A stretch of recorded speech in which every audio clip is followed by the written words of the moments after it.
Jovem. Boa noite, grupo. Oi, Jennifer. Você conseguiu entrar não, minha filha?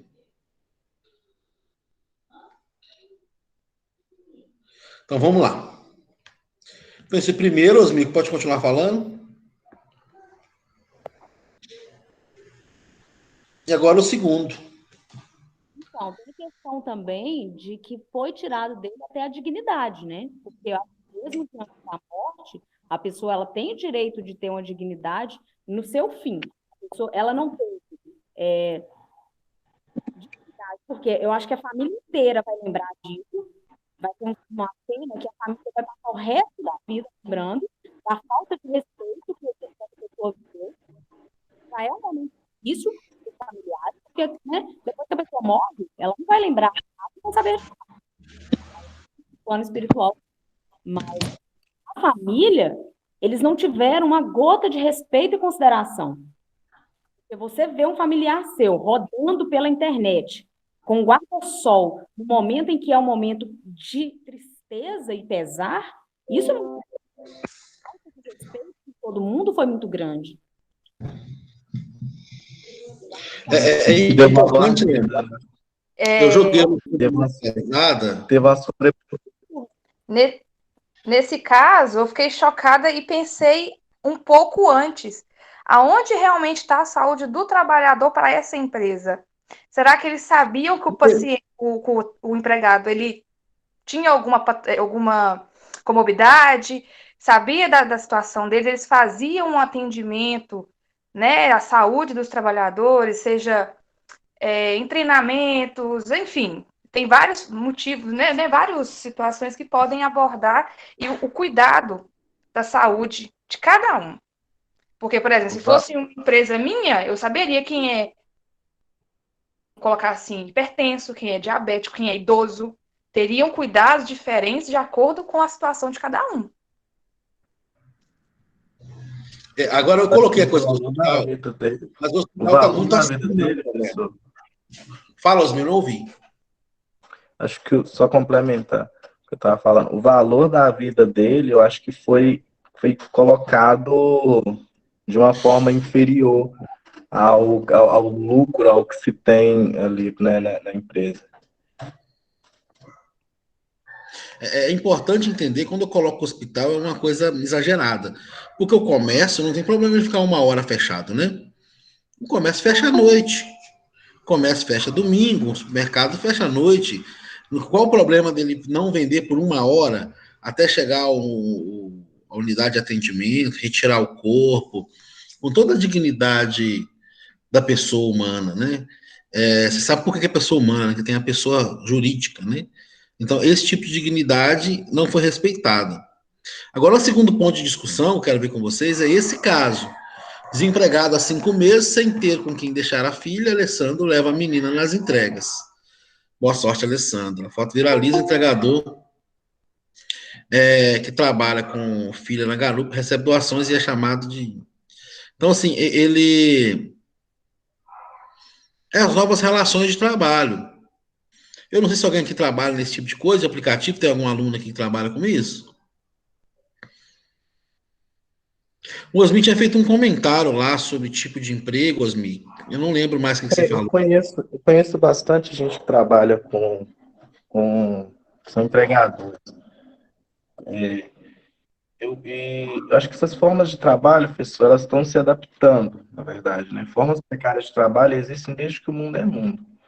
E as pandemias, elas servem para mostrar isso, para melhorar os níveis e a construção de políticas públicas em torno disso.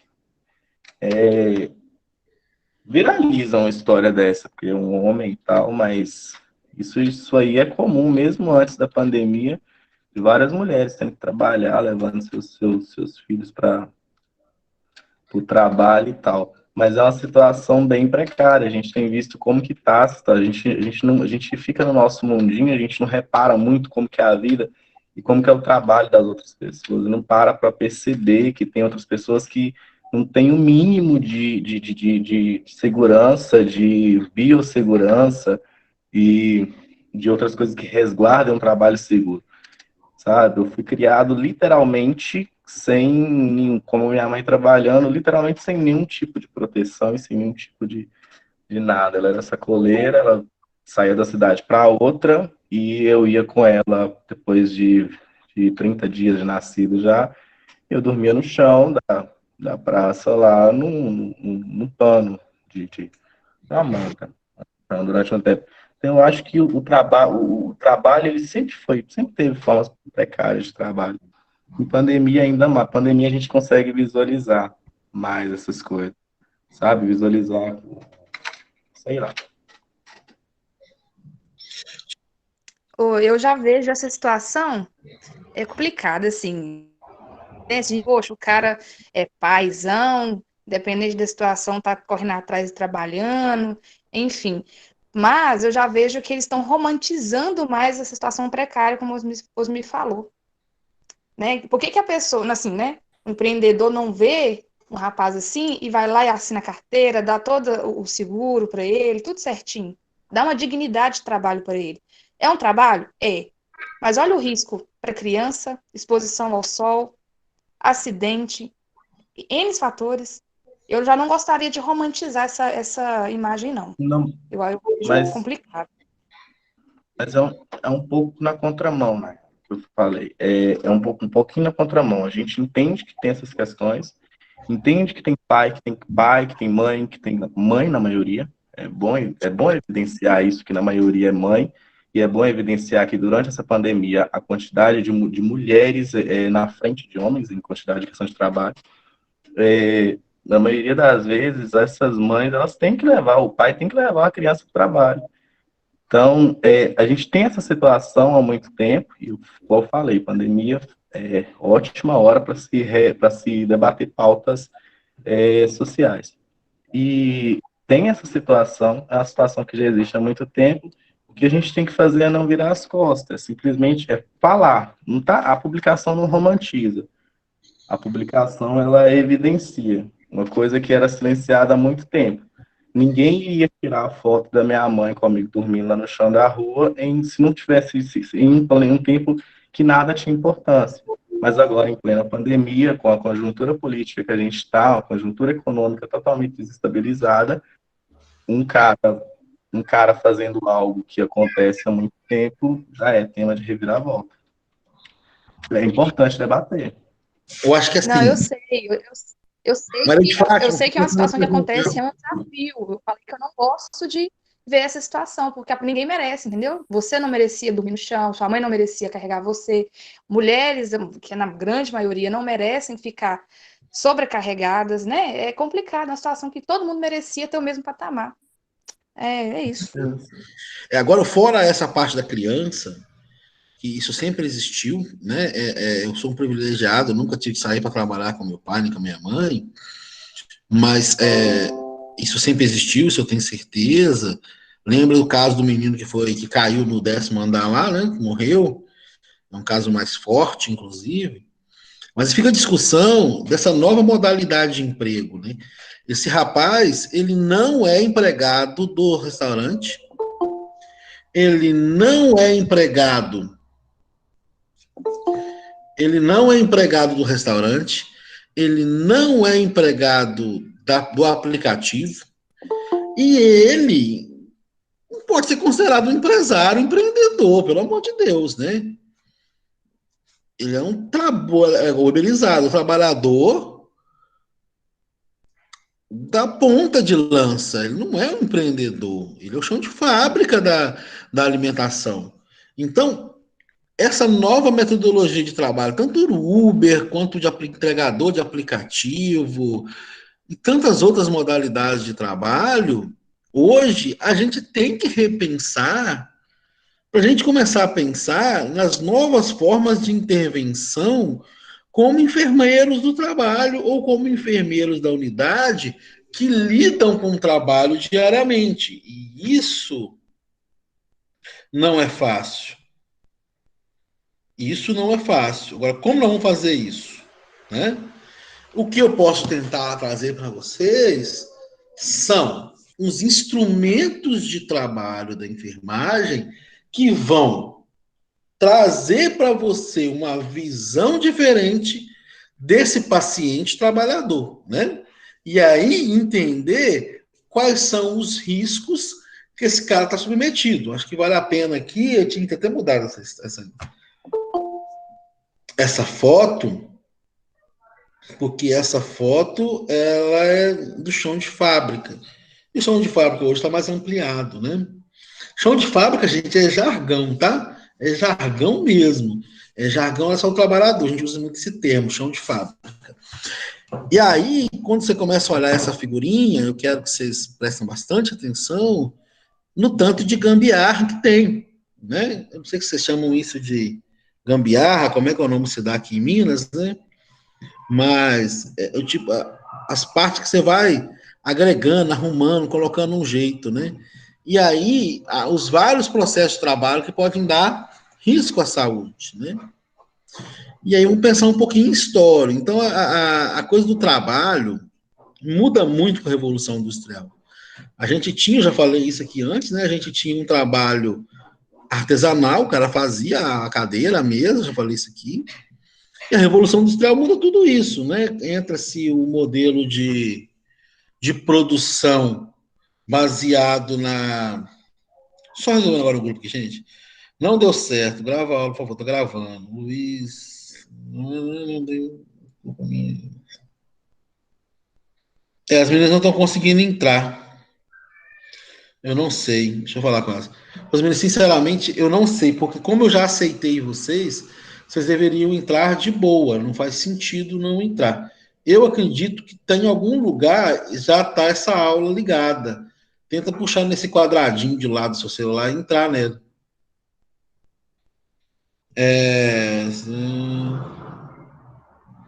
Ô, Jennifer, eu tô vendo, não tem jeito.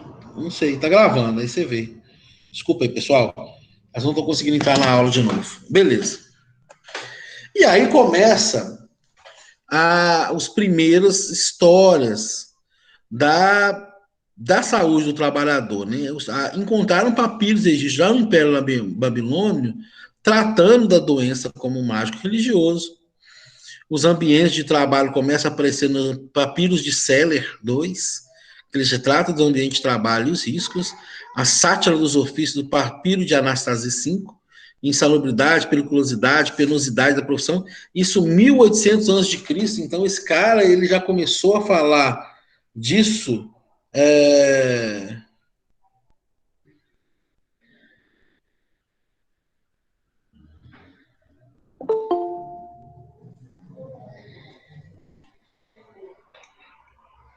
Meninos, eu vou só desligar o som, só para me resolver isso aqui no grupo dos meninos. Peraí.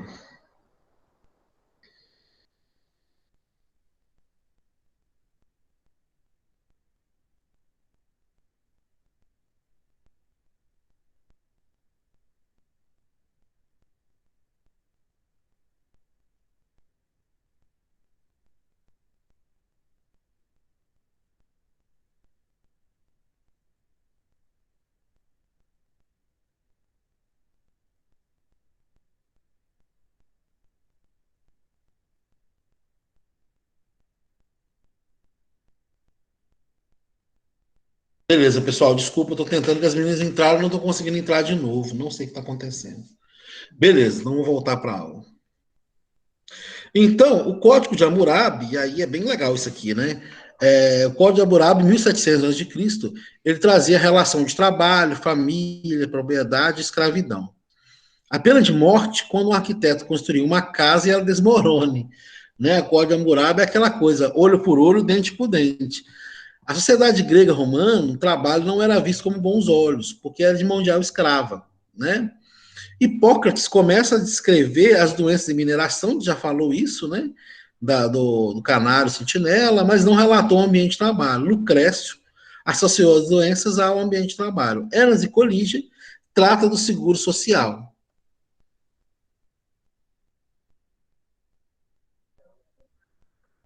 Ok. No século XV e XVIII, começa a criar a medicina do trabalho, começa a ter uma regulamentação do chão de fábrica na Revolução Industrial, e é importante entender a Revolução Industrial para entender o trabalho, porque o chão de fábrica na Revolução Industrial era muito doentio. As pessoas não tinham condições de trabalho regular. As pessoas trabalhavam pilhadas, empilhadas, naquela corrente de transmissão para você fazer tudo. E aí ele culmina com aquilo que trata o filme do Charlie Chaplin, né? Então, o conceito de saúde é o mesmo saúde do trabalhador, né? Só que pensando no trabalho. A OIT fala que a saúde ocupacional é a área que se dedica à promoção e manutenção do elevado padrão de bem-estar físico, muito parecido, não vou ler isso. O conceito de saúde do trabalhador agrega valores de várias áreas, amplia o cuidado do ser humano. E higiene e segurança do trabalho, que é a aula de hoje, né? É a disciplina voltando para a promoção e proteção de saúde dos trabalhadores. Basicamente, higiene e segurança do trabalho, ele é voltado para quê? Para você vislumbrar quais são os riscos à saúde do trabalhador, tá? Nós vamos trabalhar esses conceitos agora da higiene e segurança do trabalho, depois de forma mais ampassando, né? Porque é um conceito muito amplo, cada risco tem um tipo de trabalho. Na pós-engenharia e segurança do trabalho, por exemplo, é uma disciplina só de higiene e segurança do trabalho, tá? Tem livro só de higiene e segurança do trabalho. A disciplina não vai ficar voltada toda para ele, porque a gente tem que trabalhar com o conceito mais amplo de enfermagem e saúde, né? Mas a gente vai trabalhar um pouquinho dessa parte dos riscos, né? E a higiene e segurança do trabalho, ela tem algumas fases. Eu quero que vocês anotem isso, tá? Por favor. Antecipação, que é a fase de prevenção de riscos, então tá lá. Você está no chão de fábrica. Você, ao olhar uma imagem do chão de fábrica, de cara, você já vai ver os riscos. E como é que eu vou ver os riscos de forma fomentada? Existe legislação e práticas para isso. Uma delas é o mapa de risco, que eu vou apresentar para vocês. Depois que você faz o mapa de risco, você prevê os riscos, você previne os riscos, porque a gente tem dois tipos de riscos: os riscos preveníveis e os riscos contornáveis. O que é isso? Tem risco que não tem como você prevenir. Um risco é inerente. Então, por exemplo, andar de moto, tem como você eliminar o risco de cair? Né? O risco está ali. De cair, tudo bem, você pode eliminar. Mas o risco de um outro carro te bater, isso é um risco contornável. Como é que eu vou contornar? Eu vou ter equipamento de segurança adequado, eu vou ter airbag nas roupas, ok? Após isso, a gente vê qual tipo de risco, se é contornável, se é prevenível. A gente faz a quantificação do risco, isso no mapa de risco é muito claro. Existem riscos mais elevados que os outros, você faz uma classificação, e depois você vai olhar na legislação, inclusive, quais são o tamanho desse risco na legislação. Qual é o risco que se tolera? Na organização do trabalho, é sempre importante ver que o que se faz é importante, mas como se faz também é muito importante, né? Pensando nisso e na causa, isso eu quero que vocês parem e prestem bastante atenção agora de novo, porque é o conceito de Schilling, é a base para o reconhecimento de uma doença do trabalho. Se você perdeu essa primeira parte, se não entender essa primeira parte, você não vai entender quando a gente for estudar as doenças do trabalho. Você não vai entender o reconhecimento do trabalho. Então, a primeira coisa é os princípios de Schilling, que a gente chama de nexo causal. Anota essa palavra. Eu vou escrever aqui para vocês, ó. Nexo causal. Não esqueçam disso. Anotem nexo causal. O que é esse nexo causal? Então vamos lá para o nexo causal. A primeira parte, Schilling, ele faz três níveis, 3 categorias. Depois ele até aumenta isso em outra avaliação. Então ele coloca o trabalho como causa necessária da doença. Então, por exemplo, uma intoxicação, silicose. Vocês conhecem silicose? Quem conhece silicose, gente? Pneumoconiose, alguém já viu?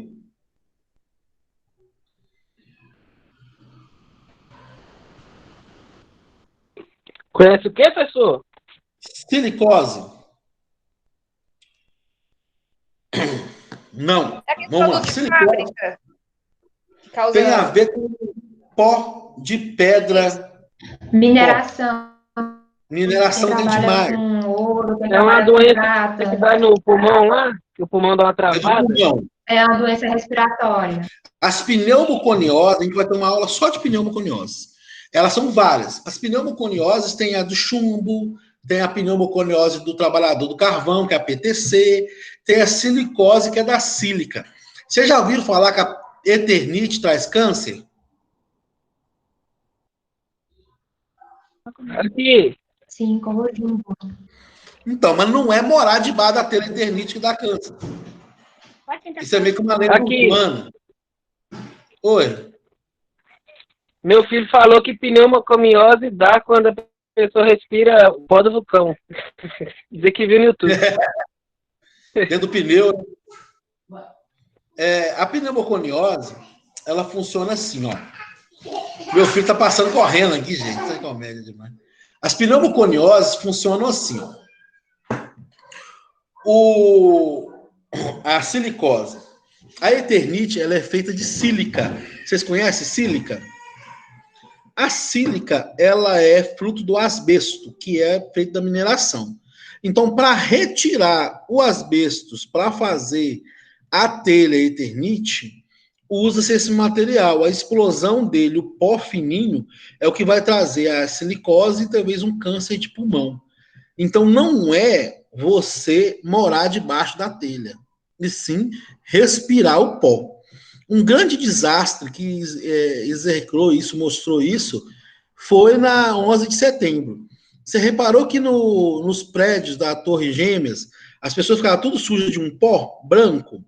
Esse pó é a sílica, que é muito usado na construção americana. Eles colocam lá porque ele é muito termo, né? Ela segura a temperatura no calor e no frio. Então, as construções usam muita sílica no meio da construção do material. No Brasil, a gente não vê isso porque fica muito caro você colocar tijolo, cimento, a sílica. Lá nos Estados Unidos também constrói com madeira, né? Coloca a sílica no meio para ser retenção de calor e frio. Então, aqui não se usa, mas lá se usa. Quando o 11 de setembro acontece, muda-se a forma de trabalho nos Estados Unidos também, porque lá externou esse problema.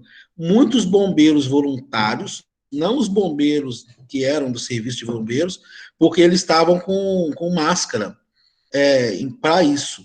Os bombeiros voluntários, os voluntários que ajudaram, até hoje estão com pneumoconiose, né? Então, as causas necessárias, doenças profissionais legalmente conhecidas para isso. Agora, tem doença que o trabalho é um fator contributivo, mas ele não é necessário.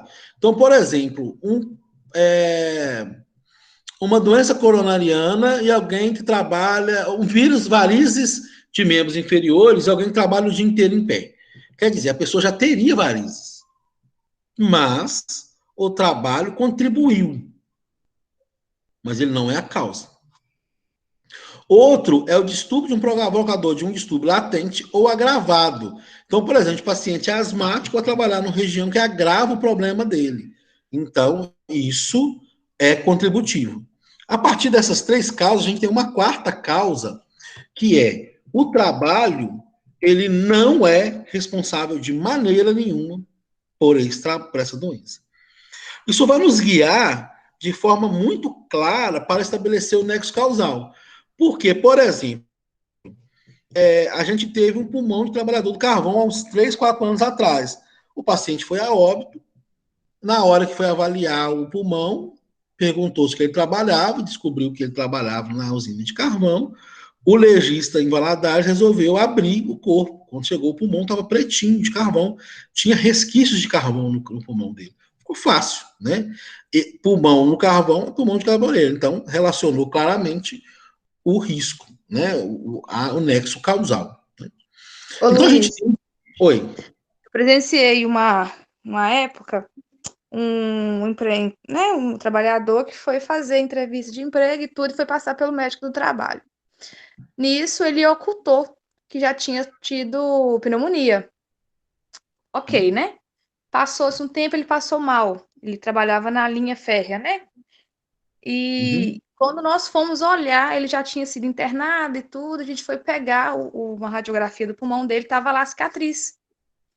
né, o médico ficou assim, lógico que deveria ter sido avaliado melhor e tal, mas ele ocultou, né, ele negou todas as questões relacionadas ao pulmão.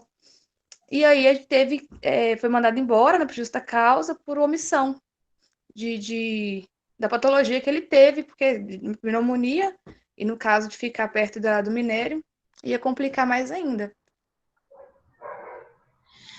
Aconteceu um caso muito parecido de um aluno meu da pós-graduação. Ele é engenheiro civil, engenheiro eletricista, ele tem uma empresa prestadora de serviço.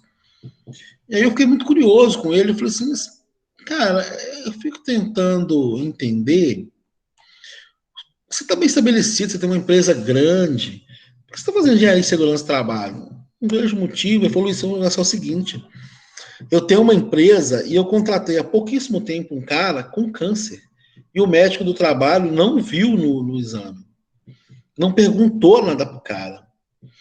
E isso eu não fui enquadrado no câncer dele como responsável, porque o câncer manifestou muito rápido. Em 3, 4 semanas que eu estava trabalhando, ele manifestou.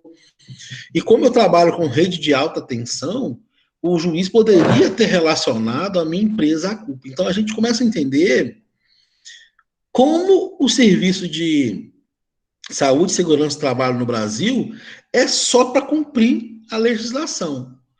Isso é tão grave, quem está falando é a Nayara que falou, né, Nayara? Isso é tão grave, Isso. que em Valadares tem um programa de rádio, uma propaganda na rádio, que fala assim, de uma empresa, não sei qual, também não interessa, ela fala assim, já que é exigência legal, faça bem feito. Olha isso, cara, já que é, tipo assim, já que você tem que fazer essa merda, faça com a gente. Para mim, fica soando dessa forma. Para mim, soa muito mal isso, né? Então, isso a gente vê a qualidade. Eu sempre conto um caso muito chato que aconteceu comigo. E aí envolve preconceito racial e etc, né? Eu fui fazer... Mas vale lembrar também, Luiz, que quando a pessoa vai passar lá pelo médico do trabalho, é levado em conta que, se não me diz nada, então tá hábil a fazer esse serviço, porque todo mundo quer trabalhar. Logo que se descobre que essa pessoa falou alguma coisa e ela é descrita para a empresa já descarta essa pessoa. Não, já vai me dar trabalho, já tem aí coisas passadas, então nós não vamos contratar, queremos realmente uma pessoa que esteja com a saúde 100%. Não é essa a intenção. Essa discussão, ela se torna muito extensa, porque, enfim, mas são causas que têm que ser estudadas, porém, porque se pensar, a demanda de cada um, porque o lado do... por exemplo, existe um exame para a garganta que examina se o cara aguenta dar aula, né? Se você fizer e não tiver apto, você não pode dar aula. Isso é básico. Imagina uma pessoa que tem esse problema, dá 40 horas semanais de aula. Ele não dá conta disso, né? A voz dele, ele vai perder a voz, ele vai ter problema de voz. Realmente, essa questão que você colocou é importante, porque a pessoa vai mentir, não vai? É normal, né? Ele está querendo trabalhar, ele vai falar que tem um problema que vai atrapalhar, mas o exame admissional deve pegar esse tipo de coisa, né? E o exame mesmo, né, do médico direito, não é bem feito. Não é bem feito. Presenciei vários. Eu lembro que vários, é para cumprir legislação de fato. A distância. Eu acho que é um processo, né? Porque se você sabe que a pessoa está se candidatando a uma vaga X, então por que na hora do exame não são feitos todos os exames? Independentemente do relato, o erro está no querer que todas as empresas fazem. Porque se não fosse essa questão de economia, teria todos os exames com qualquer pessoa que se candidatasse à vaga. Exatamente. Jéssica?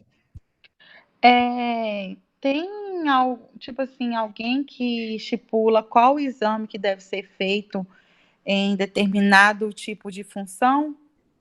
Exatamente, esse é o grande problema. A legislação brasileira... A PCMSO é NR7, a gente vai estudar dela. Se der tempo hoje, se não der semana que vem. A NR7... Pode falar, Jéssica.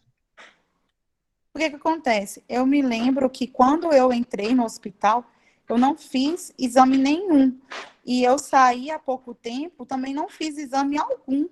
E eu trabalhei muitos anos no hospital, e setor de risco e tal, e não fiz nenhum tipo de exame. E eu me Agora você lembro, imagina, eu trabalhei também uma vez na você é empresa, área eu de não fiz, saúde, não é que você trabalha? sim, no UTI, que eu trabalhei 7 anos quase. Esse é um grande problema. Por exemplo, vamos supor, e o exame não é para poder não contratar um HIV, tá? Tem que ficar claro. Vamos supor que um técnico de Não, enfermagem só te é cortando só um contratado. pouquinho. E tipo assim, e durante esse tempo que eu trabalhei, eu tive eu tive acidente de trabalho, né? Uhum, Com pérfuro. Só que na época eu fiz o teste, né? Só que deu negativo e depois eu não fiz novamente o teste pela empresa. Eu fiz depois por uhum. conta própria. Agora você imagina essa situação. Você não, né? Uma outra pessoa que é muita maldade. Um trabalhador técnico de enfermagem é contratado para UTI. Ele é HIV positivo. Não pegou isso no exame admissional. Se ele é HIV positivo, ele pode trabalhar como técnico de enfermagem? Pode, problema nenhum. Só que aí ele teve um acidente com pérfuro cortante. E aí não fez nada. Ele sai do trabalho, ele pode alegar que pegou HIV no trabalho, mentira? Pode ou não pode alegar, Jéssica? Sim, pode sim. Entendeu? Para a empresa isso é horrível. De contrapartida, não fazer os exames na saída, por exemplo, nos periódicos, ajuda a empresa, porque se ela tiver adoecendo, não vai processar, entre aspas, né? Mas isso é tudo economia burra. Tudo economia burra. Todo investimento no trabalhador é lucro para a empresa. Não adianta achar que não, que é, porque o cara produz mais, né? O cara produz bem mais. Então, eu pensava que quando fazia os exames, ou então é porque de ano em ano você vai e faz os O PCMSO, o isso. Só periódico. que você vai lá e não faz nada. Só pergunta se tá tudo bem e pronto. É porque Se o você tá, igual no PCMSO na caso da Ener... mulher, pergunta o último dia que foi a menstruação, se toma algum remédio, mais nada. E quem pergunta isso é a enfermeira. O médico mesmo só pega o papel que a enfermeira fez e não pergunta nada mais. Uhum. Então, às vezes a pessoa está num nível de estresse tão alto, ela chega ali, ela quer falar algo, mas ela nem fala nada, porque não dá espaço para falar. Ela está passando mal, mas ela não pode falar nada. Ela tem medo de falar, igual a menina falou. É muito Isso é estranho. muito comum. É muito É, estranho. a NR7 ela libera para o médico do trabalho saber quais exames ele quer. Ele Esse é o nunca grande erro. passa, ele nunca passa. Quem autoriza é a NR7. E aí o médico tem que fazer um plano, né? Existe um plano que é o programa de controle. Ele faz o programa e ele estabelece quais exames. Então, ele que tem a autoridade de estabelecer. Então, por exemplo, existem professores que nunca fazem avaliação da garganta. PCMSO. Né? E como eu estava falando, aconteceu comigo, eu cheguei lá numa empresa em Valadares para dar aula pelo SESC, há muitos anos atrás, e eu estava de bermuda, camisa regata, e aí eu estava com pressão alta, que eu tenho pressão alta para danar, né? E aí eu não tinha tomado remédio, a menina falou lá, me pediu minha pressão, estava alta. Cheguei na médica, a médica falou: você não está apto para o trabalho, porque você tem hipertensão. Eu falei: mas para dar aula pela internet? Aí ela falou assim: uai, mas você é professor? Eu sou, ela falou: achei que você era da construção civil, que eu estou atendendo o pessoal da construção. Quer dizer, ela não teve o trabalho de ler minha ficha, qual é a minha categoria profissional, né? E aí ela me viu negão, grande, desse tamanho, achou que eu era chapa, né? Para mim isso é preconceito, né? Um preconceito racial. Ela bateu o olho, ela teve um preconceito. E não custava nada dela ler minha ficha. Não custava nada ela ler minha ficha. Nem ia matar ela ler minha ficha, né? Mas isso acontece. Péssimos exames admissionais e periódicos. Ok. E nós vamos discutir um pouco mais para frente, não vou discutir hoje, que a legislação está mudando, isso é pior. Nós estamos passando por problemas sérios em relação a isso. Então, tipos de riscos, o primeiro dele é o agente físico, né? O sol, a umidade, calor, o barulho, o som, tem que usar decibéis, vibrações, falta de iluminação, isso é um problema sério. Isso é uma coisa, tem que se pensar nesses tipos de risco, né? O Almeida e Filho, em seu livro, ele coloca epidemiologia sem números, define risco, a probabilidade de um membro de uma população definida desenvolver da doença em um período de tempo, o risco epidemiológico. Agora vamos introduzir os fatores de risco a ser atribuídos e evitados em seu ambiente de trabalho. Então, alguns fatores de risco podem diminuir até eliminar agravos, são divididos em 5 grupos: químicos, físicos, ergonômicos e psicossociais. Algumas literaturas separam os dois, e os fatores biológicos e mecânicos.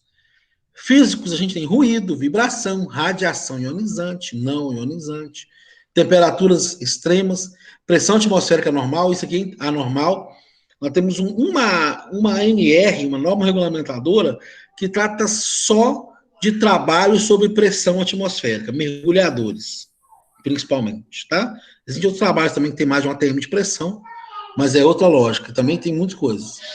Agentes químicos, substâncias químicas, forma líquida, gasosa, partículas, comuns, animais, vegetais, poeiras. Os fatores de risco ergonômicos derrogam a organização e gestão do trabalho, utilização de equipamentos, máquinas, mobiliário inadequado, levando a posturas incorretas, locais adaptados com más condições de iluminação, isso acontece demais. Trabalho em turno e noturno. A gente vai fazer uma aula só disso, gente. Vocês têm uma ideia? Daiane, você trabalhava... Jéssica, você trabalhava à noite? Eu trabalhei um tempo à noite. Eu trabalhei mais ou menos uns 2 a 3 anos de noite. Mais alguém trabalhou à noite na sala? Tá me ouvindo? Tô ouvindo. Eu trabalhei mais ou menos uns 2 a 3 anos de noite. E como é que era seu organismo? Até hoje é todo atrapalhado. Eu tomo um medicamento para dormir ou E medicamento então para acordar. Entendi. Se eu não tomar remédio para dormir, eu não... Alguém já conversou com você na empresa estratégias para melhorar a qualidade do sono e para melhorar a qualidade do sono durante o dia? No caso, quando eu trabalhava durante a noite, para me dormir melhor durante o dia? Não entendi a pergunta. Alguém já teve uma conversa com você, uma avaliação com você sobre como melhorar o seu ciclo circadiano, levando em consideração que você trabalhava à noite? Não, ninguém nunca se importou com isso, não. A Carol Dias também já trabalhou, a Daiane Mirella. A Carol mesmo já trabalhou muito tempo comigo de noite. A Carol trabalhava comigo, o tempo que eu trabalhei de noite, a Carol trabalhou comigo de noite. Foi pro dia quando nós começamos a faculdade. A Daiane também trabalhou. Vocês já tiveram alguma orientação, vocês duas? Carol, você teve alguma orientação, Daiane? Nunca, né? Jéssica, ninguém nunca teve orientação. Pois saibam que... Ô, Luiz. Oi, Eliana. Eu trabalhei 5 anos à noite, né? E também nunca tive orientação de nada. Eu participei de um congresso de saúde trabalhador, eu tive oportunidade de estar na mesma sala de uma enfermeira, e eu fui participar dessa aula de sono, e aí eu fiquei sabendo dela. Ela fez a pós-graduação dela em saúde trabalhador em turnos, na França.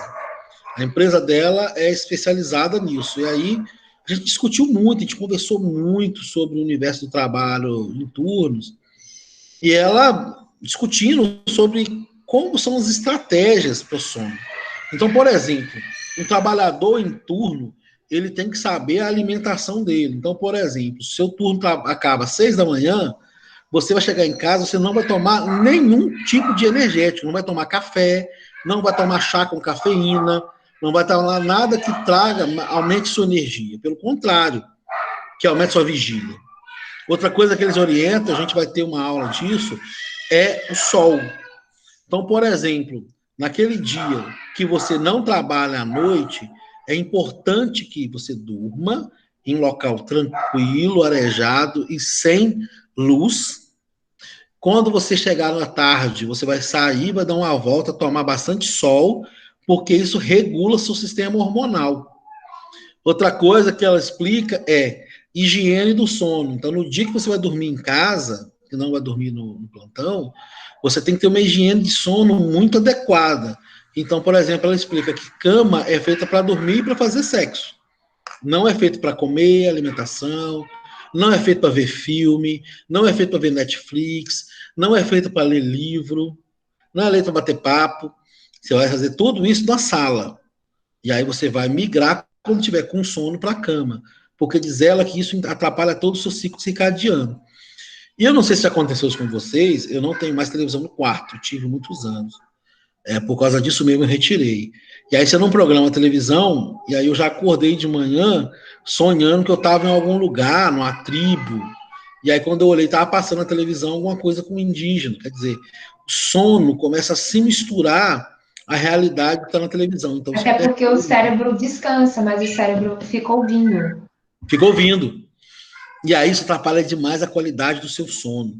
Então, todos esses ciclos, quem trabalha à noite tem que ter as orientações muito organizadas e programadas. Então, eu vou tomar cafeína que horas? Não vou tomar cafeína que horas? Isso tudo para intervir. E ninguém faz. A verdade é essa. Ninguém faz, ninguém estuda, ninguém para olhar. O trabalhador se prejudica muito. Então, Luiz, e o número de profissionais de saúde que hoje em dia estão tomando remédios controlados para dormir, né? Porque às vezes que nem tem técnico de enfermagem que além de trabalhar à noite, no outro dia tem que cuidar do filho, cuidar da casa, entendeu? Fazer os afazeres da casa, então sobrecarrega muito, né, para essa mulher durante o dia.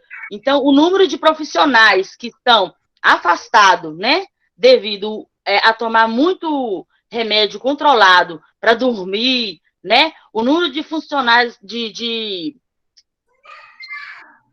técnicos que estão afastados porque estão com distúrbios mentais, entendeu? Então, tudo fator do sono. A maioria, eu tenho duas colegas minhas que tem 2 anos que elas estão afastadas do serviço, porque trabalhou à noite muitos anos, né? E teve que se afastar. Então, tem 2 anos que não consegue voltar à rotina normal de trabalho por conta disso aí. Exatamente. E como organizar isso, a gente vai tentar estudar nessa aula para a gente tentar entender como é que se faz esses ciclos circadianos, né? Locais adaptados, trabalho duro, produtividade, essa relação de produtividade, metas nunca alcançáveis, né? Materiais biológicos estão ligados à instituição de saúde, trabalhadores rurais têm muitos problemas com isso, né? Isso é muito problema mesmo, principalmente micro-organismos, bactérias, então dá problema no pulmão do fazendeiro, por exemplo. Os fatores mecânicos ligados à máquina, arranjo, a gente está com um problema. Eles querem mudar a NR12, que trata disso. Fatores de risco são fatores que podemos diminuir os agravos. Voltei lá atrás. Então, a gente tem algumas teorias ligadas a esses fatores de risco, que são as teorias jurídicas, por exemplo, para a gente entender os acidentes do trabalho, por exemplo, nesse sentido. A primeira dele é a teoria da culpa, né? A culpa é o seguinte, o paciente, o profissional, para ser indenizado, ele tinha que comprovar que a culpa não foi sua do acidente, ainda mais condição de trabalho. Porém, essa meta, esse tipo de culpa não funcionou bem, a nossa legislação, por exemplo, não trata disso, quase nada do mundo. Criaram as teorias. Em 1973, criou a teoria do risco profissional. Então, como é que era isso? O acidente era consequência do trabalho. O lucro das empresas advém do trabalho. Para ter lucro, implica em acidentes. Então, as indústrias canalizavam para as seguradoras o custo do seguro dos produtos. Então, entendi-se que a empresa era sempre responsável pelo risco. Toda vez que machucava alguém, a empresa é responsável. Também começou a entender, depois mudou isso, porque é o seguinte, eles começaram a entender que a produção que tinha acidente, ela só acontecia porque as pessoas consumiam o produto do trabalho. Então, eles começaram a propor que a teoria era o seguinte, o risco é de toda a sociedade, então a sociedade toda tem que pagar. Então, pouco muda a história do risco profissional, apenas transfere a responsabilidade ao Estado. No Brasil, por exemplo, o INSS. Pois as empresas pagam o seguro para as empresas, então tem uma relação lá, que é transferido para o consumidor através do preço, né? Então, isso que acontece. Isso, na nossa Constituição, a gente chama de responsabilidade civil. A teoria da responsabilidade civil, assim, independente da culpa ou dolo do empregador, ele vai ser segurado por isso, né? Ele vai receber aposentadoria, se precisar ser por lesões e etc. Então, independe do trabalhador tem. E os acidentes e os problemas de trabalho, eles são frutos da comunicação do acidente de trabalho, para que é trabalhador formal, a gente chama de CAT, e para a notificação compulsória, do SINAM. Tanto o trabalhador formal quanto o informal, você faz a ficha do SINAM. O trabalhador informal, você faz só o SINAM. O trabalhador formal, você faz a CAT e o SINAM, né?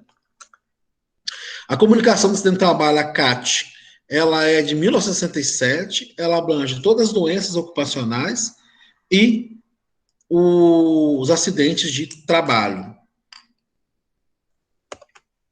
O Ministério da Saúde, através da primeira portaria, essa portaria já mudou, né? Mas a primeira que fala sobre isso é a portaria 104, ela trazia, na época, 11 agravos, isso aumentou. Luiz, agora... Oi. Não sei se é importante, mas vale lembrar também que muitas empresas não fazem a CAT, a abertura de CAT. Não fazem. É um erro. É um erro. Isso, não fazem. Não fazem por quê? Porque sai prejuízo para eles, porque fica constando lá, aumenta o índice de acidentes naquela empresa e também Aí tem uma tabela lá que tem os acidentes ocorridos, né? Uhum. Quem é responsável por fazer a CAT? Oi? Quem é responsável por fazer a CAT?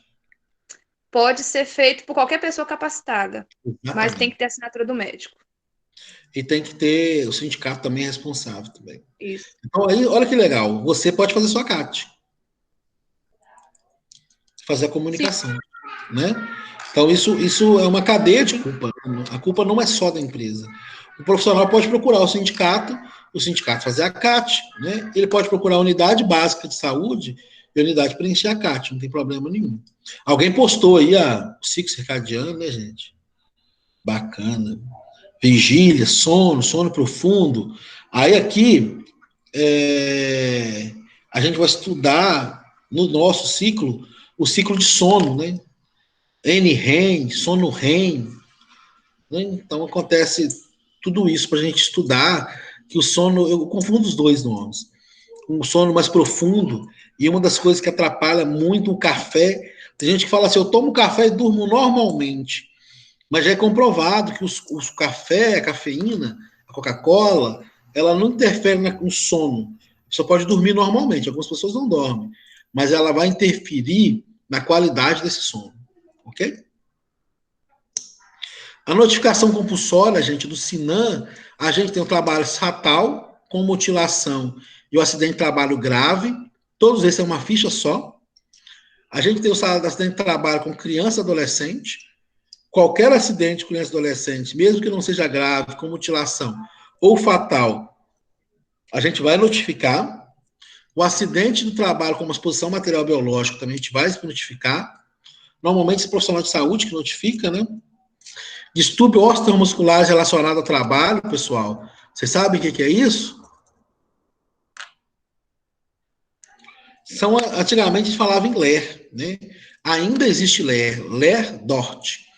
A LER, para caracterizar a LER, você tem que ter um número de movimentos mínimos por segundo, por minuto, para você caracterizar que aquela doença é LER. As DORTs, não. Qualquer doença ósteo ou muscular relacionada ao trabalho é considerada uma DORT. Então, por isso que é LER-DORT. Lembrando, gente, que a gente vai estudar cada um desses agravos, tá?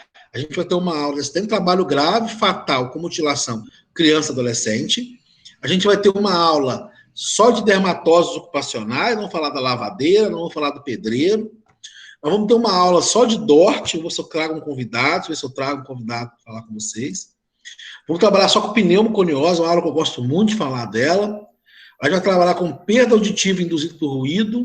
É uma aula curtinha, mas muito gostosinha de falar, porque ela trata o que é um ruído, o que é um som alto, o que é um decibéis, o que é, vamos trabalhar nesse tipo de tolerância, os parâmetros.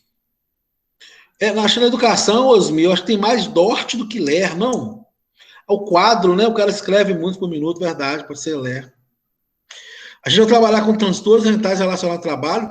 Osmi, você que trabalha sindicado de educação, né?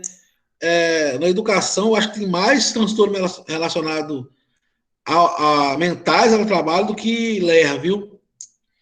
Última vez que eu avaliei o banco de dados de professores... Ler está mais ligado a, por exemplo, costureiras, povo que trabalha em frigorífico, e frigorífico principalmente mutilação, né? E atrofia. Vídeo, vou trabalhar só disso, viu, Daiane? Porque o frigorífico tem no vídeo, mostra o cara desossando um frango. Ele faz 80 repetições, parece, no minuto para desossar um frango. Na educação tem muito, é muito comum ler, o Dort que você acabou de falar, mas essa questão mental também tem sido muito, muito comum. Eu tenho visto muito servidor de um tempo para cá, desde que eu entrei no sindicato, procurar o sindicato por questões de afastamento, está tentando um afastamento, não está conseguindo afastamento, porque está literalmente surtando dentro da sala de aula, está, em palavra exagerada, né, surtando. Ou que não está conseguindo ter sono, não está conseguindo libertar do trabalho, ou que o trabalho está sendo excessivo. Mental, realmente, eu acho que é um pouco mais.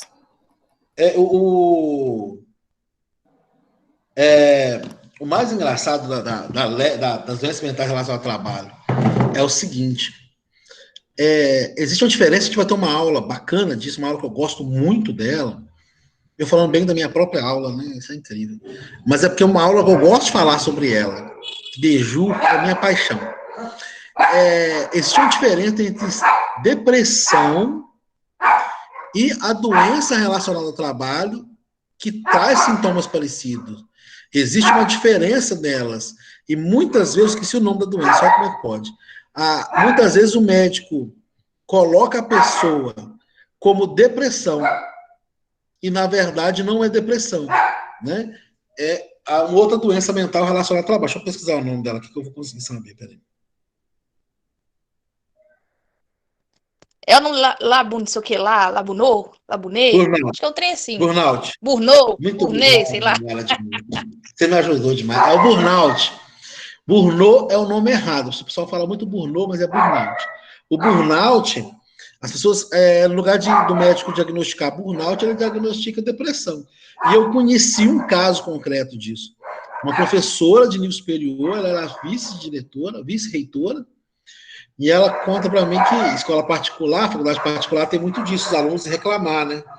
Aí diz ela que um dia tinha uma turma de alunos da pedagogia indo reclamar, lá no Espírito Santo, com ela, de alguma situação de professor e tal. Quando ela viu os alunos subindo, ela falou que não sabe, porque ela entrou no armário de livros para esconder dos meninos.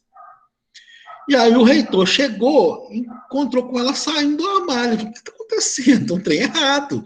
Você não pode fazer isso, não é normal seu. Ela falou, eu não estava querendo ouvir os meninos, eu fugi. Muita gente com burnout, né? Muita gente, Jéssica, nesse burnout. Só que o burnout, ele é totalmente relacionado ao trabalho, né? Por causa da equipe, etc. E aí, ela foi diagnosticada e tratada como depressão, não como burnout. E ela mudou de área totalmente, ela nem trabalha com educação, ela trabalha na área de pedreira, essas coisas assim, lá no Espírito Santo, né? É muito interessante isso. E a gente tem o câncer relacionado ao trabalho, que é um dos agravos, não só por mim, mas por todos, muito complexos e difíceis de trabalhar. Bancos de dados do INSS e o banco de dados do SINAM, a gente vai trabalhar com isso, entender qual a diferença dos dois e por que o SINAM pega todo mundo. A gente vai trabalhar com indicadores, a taxa de frequência, número total de acidente de trabalho por hora trabalhada, taxa de gravidade, índice, custo, abstencionismo, presenteísmo. Presenteísmo é um indicador novo, assim, novo nos últimos 10 anos, 20 anos, né? É o cara que está doente e ainda vai trabalhar, ele está presente, mas ele não rende, né? Chama de presenteísmo. A gente tem a incidência, a prevalência dos indicadores, tudo isso a gente vai trabalhar muito. Como eu falei com vocês, nós vamos trabalhar agora a parte jurídica da situação. Só um minuto para me pegar a aula aqui. Que introduz e encerra ela na próxima aula. Como vocês têm uma aula por semana só, gente, a gente não tem como deixar muita coisa passar, porque o número de aula é pequeno, e aí a gente tem que correr com o material mesmo, tá?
Foge da aula não, viu, gente?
Não vai demorar mais não, já peguei a aula que estava no outro computador, gente, desculpa aí.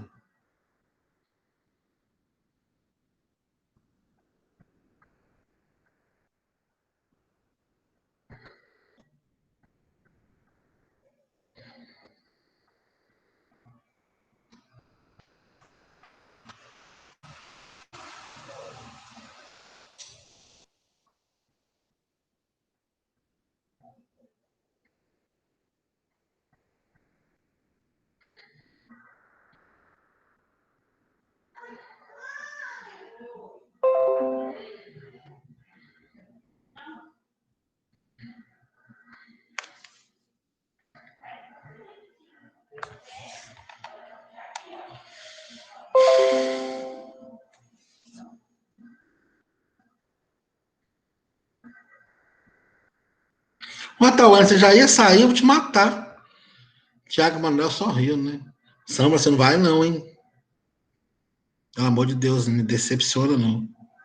Pessoal, então vamos analisar a norma, voltei. Então a gente tem a legislação brasileira trabalhista. A gente tem que destacar, apesar que Getúlio Vargas era um ditador, né? Ele é o pai do trabalhismo, né? Ele traz a Código de Lei Trabalhista, né? CLT, famosa. Em 1977, cria-se o Ministério do Trabalho e Emprego, colocando as normas regulamentadoras. Em 1978, eram 28 normas regulamentadoras, agora são 36. Quando eu fiz esse slide, tem uns 2 anos que eu fiz, nós estamos com 38 ou 39. Foi feito trabalho em altura, acho que é a 37, né? 5 a gente vai trabalhar prioritariamente, a gente vai trabalhar com a NR4, que é a Serviço de Segurança e Medicina do Trabalho, Serviço Especializado em Medicina e Segurança do Trabalho. A CIMPA, a NR5 trabalha a CIPA e também trabalha o mapa de risco, Lembra que eu falei do mapa de risco na aula? Então, tá aqui. A 5, ela trabalha com a CIPA e com o mapa de risco. A NR 17, que eu já falei com você sobre ergonomia, a nossa norma 17, ela é muito americanizada, ela não é ergonomia francesa, é ergonomia americana, então é posturas mesmo. NR9, importantíssima, PPRA, que é o Programa de Prevenção de Riscos Ambientais, é importantíssimo. NR7, que é o Programa de Controle Médico de Saúde Ocupacional, exame demissional, exame periódico, né? A NR32, a gente não trabalha ela tão profundamente, porque a NR32, apesar que ela ser totalmente do trabalho, existe uma portaria do ministerial que trabalha tanto o controle de infecções quanto do trabalho, mas ela é originariamente do trabalho. A gente vai trabalhar a NR Trabalhos em Açougue, mas só no filme que eu vou passar para vocês verem, que vai ser inclusive um dos nossos. Como é que é o nome, gente? Que vocês fazem?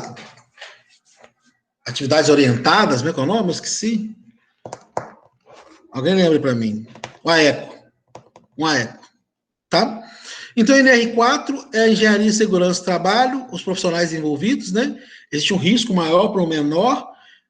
O médico do trabalho, o técnico de segurança do trabalho, o técnico de enfermagem do trabalho, o enfermeiro do trabalho, todos eles trabalham juntos, e nós temos um problema na legislação que eu vou tratar agora para vocês, porque NR4, há momentos no anexo que trata do número de profissionais, que tem um número de profissional que precisa do técnico de enfermagem do trabalho, mas não precisa do enfermeiro do trabalho.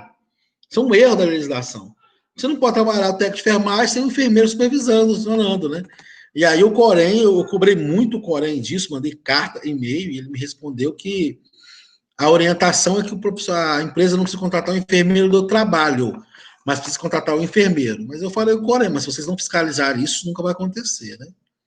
A NR5, ele tem a CIPA tem a função de observar os riscos, solicitar medidas de eliminar riscos, solicitar prevenção de acidentes, colaborar com o Serviço de Segurança do Trabalho, orientar os trabalhadores e fazer a semana interna de prevenção de acidente de trabalho. NR9, identificar os riscos físicos, químicos, a gente acabou de falar sobre isso agora. A7, exames médicos ocupacionais, complementares, programas de prevenção, atividade de educação e treinamento. 17, que procura adaptação confortável, produtiva, a gente vai trabalhar muito sobre isso. E o que é ergonomia? O que é ergonomia? Alguém pode falar para mim? Vamos, povo, o que é ergonomia?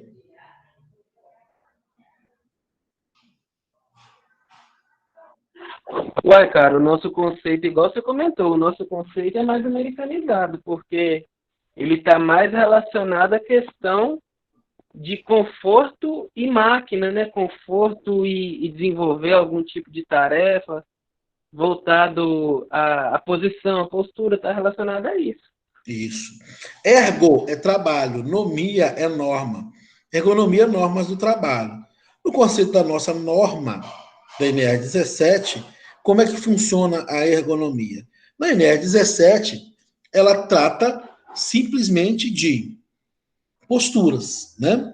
E aí, um dos conceitos de economia que a gente pode e deve trabalhar é o conceito do o trabalho e o homem. O homem não tem que adaptar ao trabalho. O trabalho tem que se adaptar ao homem. Mas nem sempre isso acontece. A gente já viu muito isso acontecer em várias formas. O enfermeiro lá fazendo troca de leito, né? Faz totalmente ao contrário disso, né?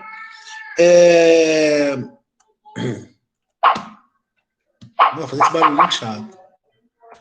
As representações do trabalho, né? A Bíblia, a gente trabalhou isso na primeira aula, a moderna concepção do trabalho, a ergonomia, aspectos ambientais de tarefa, tempo de risco, lembram?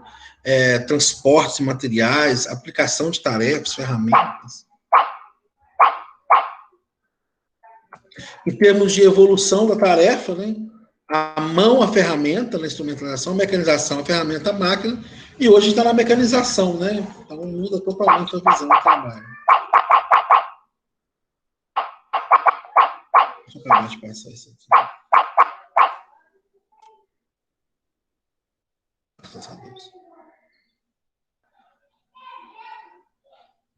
Então, Atividade humana, lazer e trabalho, isso aqui é uma coisa que eu trabalho muito com os alunos, barulhinhos chatos, meu.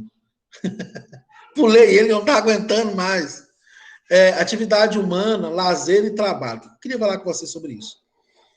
Vocês lembram que jogador de futebol não jogava futebol no momento de folga? É a mesma coisa de um dentista pintar fora do horário de trabalho. Então, o seu trabalho e o seu lazer, às vezes, ele se confunde.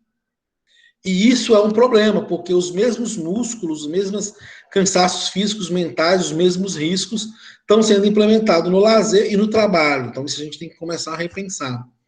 As condições de vida, a condição de trabalho, hoje, o home office, que está tão em moda hoje, ele traz uma nova lógica para isso, né?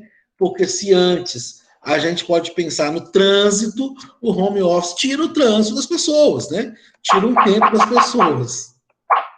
A população economicamente ativa, por mais que a gente considere que o trabalho é a partir de 18 anos, a gente considera a partir de 15 anos pessoa economicamente ativa em idade, né? Agricultores, proprietários, agricultores salariados, empresários da indústria do comércio, profissionais liberais e executivos, nível gerencial, médio, operacional, funcionários públicos e empregados de serviços. Não vou trabalhar tanto a ergonomia, vou deixar o texto para vocês, para a gente fechar como é que isso funciona. Achei que era um cachorro, parece mesmo, né, cara? Para a gente entender como é que funciona a ergonomia, você precisa entender estatística, né? Para entender como é que os acidentes acontecem, a física, a acústica do trabalho, a anatomia humana, a psicologia. Todas essas ciências, elas se interlaçam para chegar na ergonomia. A NR17, ela trata disso aqui, ó. Postura, frente a um computador, quantos centímetros, região lombar apoiada. Aposto que todo mundo consertou na cadeira, eu sempre faço isso, né? Torcer o pescoço, muito para baixo, muito de lado. Vou colocar um videozinho na União Europeia, tem muito vídeo de trabalho lá, tem uns videozinhos muito engraçados de adaptação do trabalho ao homem, né? Os formatos da mão, como é que funciona isso, né? Aqui o mobiliário, né? Como é que funciona? A fisioterapia laboral, como é que funciona isso? Como é que isso se dá? O mobiliário, olha que mobiliário feio. Quando eu comecei no estado era assim, agora é tudo moderno, melhorou demais. NR4, passei a NR717 mais rápido, vou trabalhar em NR4. Essa norma estabelece as empresas mantêm o serviço especializado em medicina e segurança do trabalho e está vinculado ao grau de risco. O menor grau de risco é 1, o maior é 4. Então, atividade hospitalar, por exemplo, é grau 3, tá? Então, a portaria que decreta isso. A NR4, por exemplo, só para a gente descrever rapidamente, com menos de 50 funcionários, não são obrigados a ter o SESMIT, né? De 50 até 100, e se o grau de risco for 4, você tem que ter um técnico de enfermagem de segurança do trabalho somente. Os auxiliares de enfermagem de trabalho só aparecem a partir do 501, com grau 4. O enfermeiro só é exigido a partir de 3.500 funcionários. E para o médico de trabalho é exigido a partir de 101, grau 4. Então, o desafio nosso é a reformulação, uma incoerência do auxiliar de enfermagem de trabalho, trabalhando sem enfermeiro, né? Esse slide ficou horrível, mas eu vou mandar no slide, na aula de hoje, eu vou colocar a norma, e a norma fica mais fácil vocês entenderem. Então, basicamente, aqui tem o número de funcionários e o profissional, e quando ele aparece. Então, onde está o enfermeiro do trabalho? Ele está aqui, ó, de 3.500, só aparece aqui.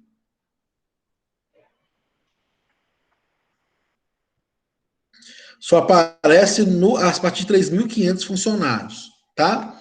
É enfermeiro do trabalho. Então, isso aí é a NR4. A NR5, a gente vê a CIPA. Eu não vou trabalhar a CIPA com vocês aqui agora, na eleição de CIPA. Eu vou terminar a aula aqui agora com o mapa de risco. As cores, está escrito de uma cor e de outra diferente, tá, gente? É só para enganar vocês, tá? O marrom está vermelho. Eu fiz errado na hora de colocar. O verde está amarelo, tá? Então, o tipo de risco tem cada cor um tipo de risco e o tamanho do círculo. Aí você vai fazer o mapa assim, ó. Você vai pegar primeiro e ver quais as dificuldades, as cargas, e você vai fazer aqui, ó. Eu vou fazer a chamada, só vou fechar o mapa para vocês verem. O mapa de risco é isso aqui, ó. O tamanho do círculo maior, o risco é maior, até o menor, e o tipo de risco que você coloca onde o profissional entra, ok? A aula que vem a gente detalha melhor isso. Vou fazer a chamada agora.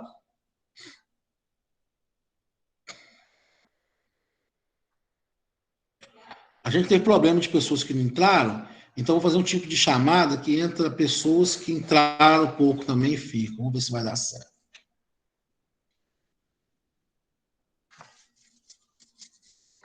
Amanda tá aí?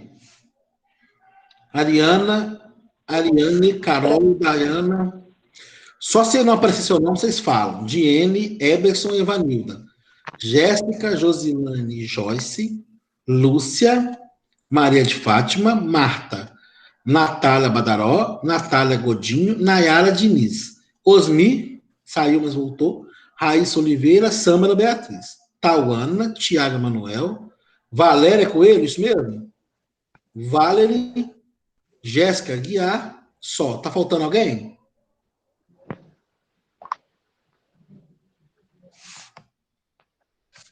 A Jennifer deu problema no celular.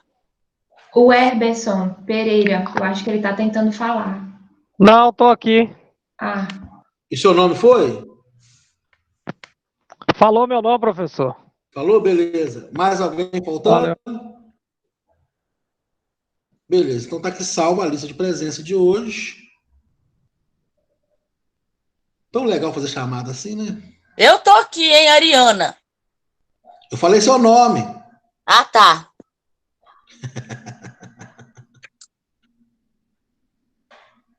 Pelo amor de Deus, esperei até 10 horas, né? 10h05 já. Dia 28.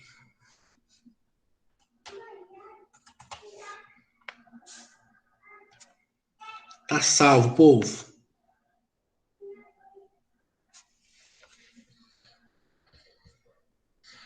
Então, pessoal, obrigado por me tolerar até agora.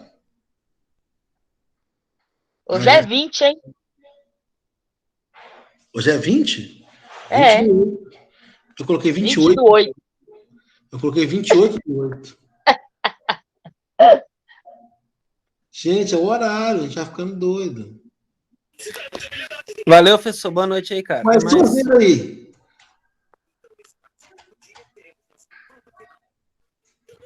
Tá ouvindo minha aula? Tchau, Tauana. Tchau, gente. Obrigado, viu? Desculpa aí qualquer coisa. Tamo junto. Obrigada pela aula, querido.